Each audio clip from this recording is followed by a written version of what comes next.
जय श्री कृष्ण मित्रों आज का हमारा शीर्षक है श्री आमिर खान जी की जन्म कुंडली अध्ययन। आमिर खान जी की जन्म कुंडली अध्ययन अगर मैं कर रहा हूं तो मित्रों आप जानते हैं कि कोई महान विभूति जिनकी मैं जन्म कुंडली अध्ययन करता हूं ताकि हमें उनसे सीखने को मिले कि उनके लग्न में उनकी कुंडली में ऐसे कौन से राजयोग है, ऐसी कौन सी विशेष बात है जो हम अपनी जन्म कुंडली में मिलाकर हमारी जन्म कुंडली में भी हम पता कर सकते हैं। क्या ऐसे राजयोग हमारी जन्म कुंडली में भी है कि नहीं, अथवा हम इनसे जन्म कुंडली अध्ययन सीख सकते हैं। मित्रों आमिर खान जी की जन्म कुंडली का हम अध्ययन करते हैं। हम बिना समय व्यर्थ करे शुरुआत करते हैं। मित्रों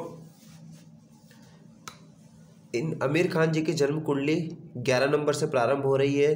तो ये कुंभ लग्न की जन्म कुंडली हुई। कुंभ लग्न के स्वामी होते हैं शनि जो कि लग्न में ही विराजमान है। इनके लग्न में हम देखें तो मित्रों शनि, शुक्र, सूर्य तीन ग्रह विराजमान है। ठीक है मित्रों, लग्न का लग्नेश का लग्न में ही विराजमान होना। मैं हमेशा एक सूत्र बताता हूँ आपको, अब रट गया होगा, याद हो गया होगा कि लग्नेश जहाँ पर भी बैठता है उस भाव में वृद्धि कर देता है, उस भाव के जो कारक होते हैं उनमें वृद्धि कर देता है। तो लग्नेश अगर लग्न में ही बैठ जाए तो व्यक्ति के व्यक्तित्व में वृद्धि कर देता है। व्यक्तित्व यानी उसका जो व्यक्तित्व होता है वो बहुत ही भव्य हो जाता है, दिव्य हो जाता है। मतलब अगर व्यक्तित्व में ही वृद्धि हो गई तो मतलब आप समझ लीजिए मोटे तौर पर सभी चीज़ों में, सभी वस्तुओं में, सभी भागों में उसके वृद्धि हो गई है, लगभग तौर से हम यह समझ सकते हैं। अब इस जन्म कुंडली में देखो आप तो कारक ग्रह कौन कौन से, तो शुक्र, सूर्य, मंगल और शनि।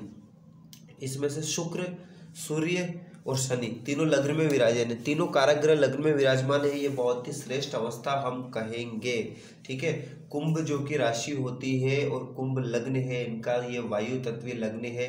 मित्रों मैंने आपको पहले ही बताया वायु तत्वीय लग्न हो और दोनों वायु तत्वीय लग्न है और वायु तत्वीय राशि है, दोनों एक ही है। मित्रों मैंने आपको पहले ही बताया वायु तत्वीय लग्न और वायु तत्वीय राशि एक ही है। वायु तत्वीय बहुत ही श्रेष्ठ होती है और दोनों एक ही है, ये बहुत ही श्रेष्ठ अवस्था हो गई है। ठीक है मित्रों, अब हम बताते हैं, देखो लग्न में ही इनके शनि विराजमान है, किसमें, कुंभ राशि में। तो ये क्या बन गया, शश नामक महापुरुष योग। जो मैं महापुरुष योग की श्रृंखला बता रहा हूँ, जो मैंने आपको पहले एक बताया था, उसके बाद अब मैं इस वीडियो के बाद वापस महापुरुष योग बताऊंगा। हो सकता है वो शश महापुरुष योगी हो। ठीक है मित्रों, तो शश नामक महापुरुष योग, शश नामक महापुरुष योग यदि आपकी जन्म कुंडली में भी है तो आप मान के चलिए आपको मान सम्मान, पद प्रतिष्ठा, धन संपदा, इन वस्तुओं की, स्पेशली मान सम्मान, इन सभी वस्तुओं की आपके कोई कमी नहीं रहेगी जन्म कुंडली में। ठीक है मित्रों, अब आप देखिए इस जन्म कुंडली में शुक्र भी लग्न में विराजमान है। सबसे पहले आप देखिए लग्न का मान देखिए 18 अंश 31 कला। मतलब आप देखिए इन महान पुरुषों की जन्म कुंडली को आप उठा के दीजिए, चाहे मेरे पहले वाले जन्म कुंडली को आप उठा के देख लीजिए, जिन जिन की भी करी, इन सबके एक चीज आप कॉमन पाओगे, इनका सबका लग्न बहुत मजबूत है और लग्नेश बहुत मजबूत है। ठीक है मित्रों, अब लग्नेश भी देखो आप 16 अंश है। मित्रों देखो अगर आपका लग्न युवा अवस्था का है या युवा अवस्था के आसपास का है या लग्नेश युवा अवस्था के, तो आप एक चीज नोट करोगे कि ये इतने महान क्यों बन गए और हम जो एक सामान्य व्यक्ति है, साधारण व्यक्ति है, वो इतना पीछे क्यों रह गया। वो भी यहाँ तक पहुँच सकता था, लेकिन देखो इनके लग्न और लग्नेश का मान युवा अवस्था का, यानी पूर्ण 100% रिजल्ट देने वाला है। तो ये तब तक प्रयास करते हैं जब तक इनको सफलता नहीं मिल जाती। और हमारे अंदर यही कमी है कि हम थोड़ा सा प्रयास करके रुक जाते हैं, हम संपूर्ण प्रयास नहीं करते, क्योंकि हमारा लग्न और लग्नेश कमजोर होता है, वो हमें प्रयास करने नहीं देता है। ठीक है मित्रों, ये एक मैं विशेष आपको मैं बता रहा हूँ अंतर, आप इस भेद को समझ जाओगे तो आप जन्म कुंडली देखना, जन्म कुंडली को समझना बहुत हद तक समझ जाओगे। अब आप इनके लग्न में देखिए शुक्र 22 अंश 29 कला। आप इनके ग्रहों को देखिए कितने बलवान ग्रह बैठे हैं।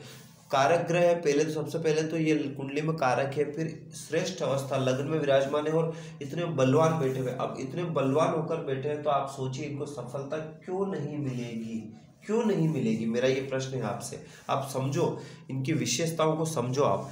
ठीक है मित्रों, तो देखो आप शुक्र 22 अंश 29 कला पर बहुत ही श्रेष्ठ अवस्था में विराजमान है। एक चीज आपने नोट करी, जितने भी फिल्म स्टार है, जितने भी फिल्म स्टार है, बड़े बड़े मीडिया के स्टार हैं, उनके आपने एक विशेषता देखी होगी मित्रों, इन फिल्म स्टारों के जितने भी मीडिया से संबंध रखने वाले सुपर स्टार है, इनमें एक आपने विशेषता देखी होगी मित्रों, इनका शुक्र और मंगल का संबंध अवश्य आपको कहीं ना कहीं किसी न किसी रूप में मिल जाएगा, या तो वो युति संबंध हो या वो दृष्टि संबंध हो। इसका क्या तात्पर्य, इसका ये तात्पर्य हुआ कि मित्रों इनका महिला मित्रों के साथ बहुत अधिक संबंध रहता है।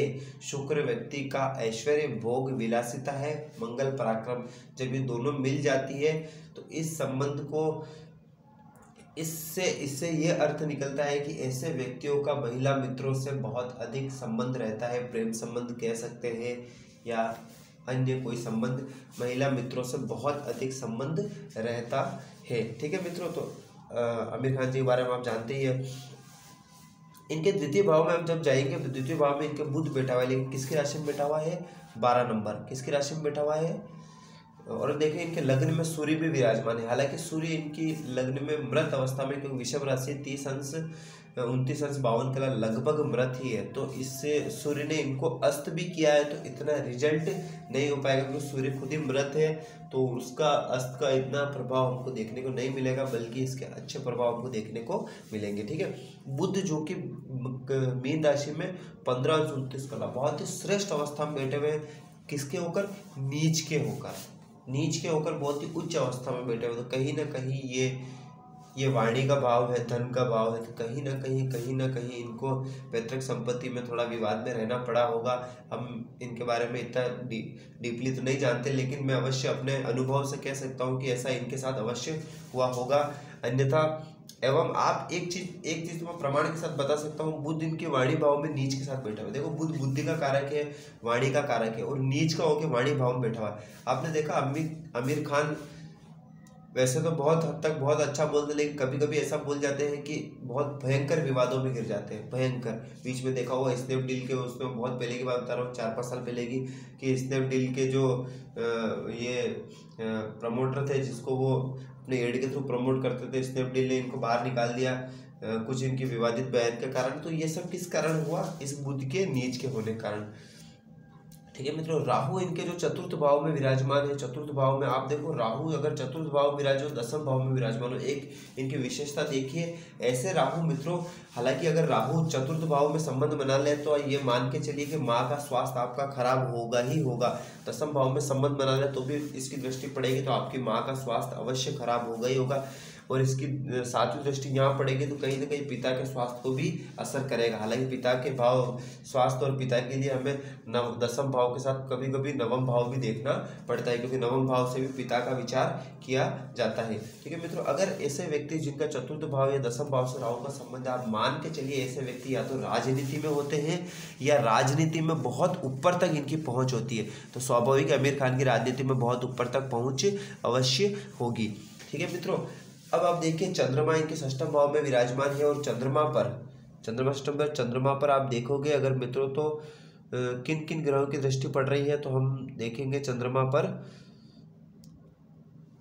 पर अगर देखें मित्रों, तो इनके 7, 8, 9 केतु की मित्रों पूर्ण रूप से 9वीं दृष्टि पड़ रही है। अब केतु की 9वीं दृष्टि अगर इनके चंद्रमा पर पड़ रही है, तो मित्रों ये आप मान के चलिए, केतु की 9वीं दृष्टि मान के चलिए, क्या इनको मानसिक तनाव नहीं होगा, अवश्य होगा। जब एक साधारण व्यक्ति के भी जब 9वीं दृष्टि या 7वीं दृष्टि या 5वीं दृष्टि पड़ती है, केतु राहु की अथवा शनि की दृष्टि पड़ती है, तो अवश्य उसको मानसिक तनाव झेलना पड़ता है। तो 100% इनको भी मानसिक तनाव झेलना पड़ा होगा। ठीक है मित्रों, अब मैं आपको एक चीज बताता हूँ, मंगल जो कि इनके 7वें भाव विराजमान है, कारक ग्रह के बैठे। देखो मंगल 7वें भाव में जब भी किसी व्यक्ति के विराजमान होते हैं, 23 से 36 कला, जो कि बहुत ही श्रेष्ठ अवस्था है, श्रेष्ठ बहुत हद तक अच्छा हम कहेंगे। 23 अंश 36 कला पे विराजमान है मित्रों। इसकी 7वीं पूर्ण, इसकी देखो सबसे पहले तो 4थी दृष्टि अपने घर पर पड़ रही है, 8वीं वृश्चिक राशि अपने घर पर पड़ रही है, कहीं ना कहीं इसने इनके कार्य क्षेत्र में बहुत अधिक वृद्धि करने का कार्य किया। ठीक है, इसके बाद इनकी 7वीं पूर्ण दृष्टि जो कि लग्न पर पड़ रही है, तो कहीं ना कहीं मैं 100% कह सकता हूँ, 200%, 200% कह सकता हूँ, लिख के ले लो, मैं कह सकता हूँ कि मंगल की दृष्टि इनके लग्न पर पड़ रही है। इनको धैर्य की कमी इनके अंदर अवश्य ही होगी, रहती होगी, वर्तमान में भी होगी और भूतकाल में भी इनके साथ रही होगी। इनके हर कार्य में ये जल्दबाजी प्रवृत्ति करते होंगे, अवश्य करते होंगे। और शनि इनके लग्न में विराजमान है। शनि कोई भी कार्य लग्न में बैठ जाए, लग्न में कहीं से भी संबंध बना ले, शनि मान के चलिए कार्य समय पर होने ही नहीं देते हैं। लेकिन जीवन में सब कुछ व्यक्ति को 100% देते हैं, ये भी आप मान के चलिए। ठीक है मित्रों, अब आप देखिए लगभग मैंने इनके सब कुछ बता दिया है। एक चीज़ और बता दूं, देखो भाग्य भाव का स्वामी लग्न में विराजमान है।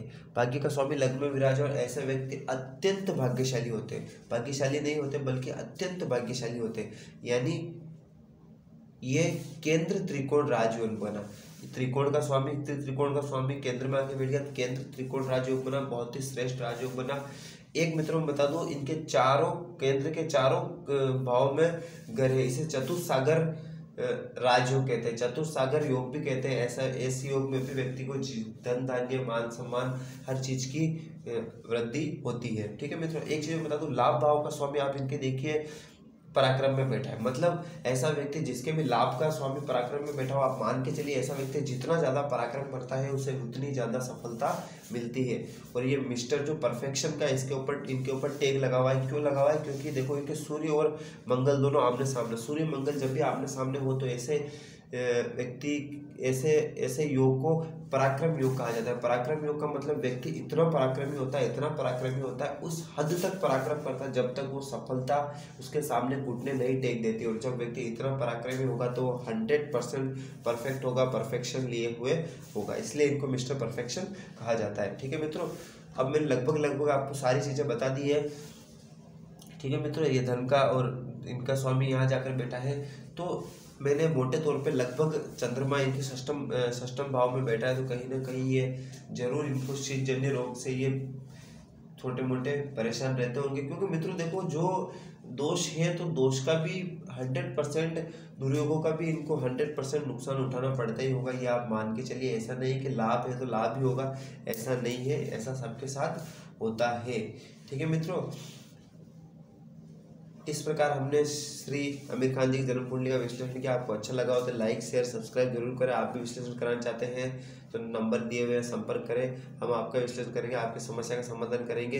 अब हम इनके महादशा के बारे में अगर मैं छोटा सा एक कुछ समय और ले लूँ 1 मिनट का, तो चंद्रमा में राहु की महादशा अभी वर्तमान में चल रही है, जो कि 16/8/2022 तक रहेगी। कहीं ना कहीं ये इनको तकलीफ देने वाली होगी मानसिक रूप से। इतना ये अभी वर्तमान में आप देख रहे हो आमिर खान का कोई नाम आ नहीं रहा है, तो ये इनका समय अभी अनुकूल इनके नहीं चल रहा है। फिर चंद्रमा में गुरु का अंतर आएगा 23 तक, ये भी समय इनके अनुकूल नहीं रहेगा।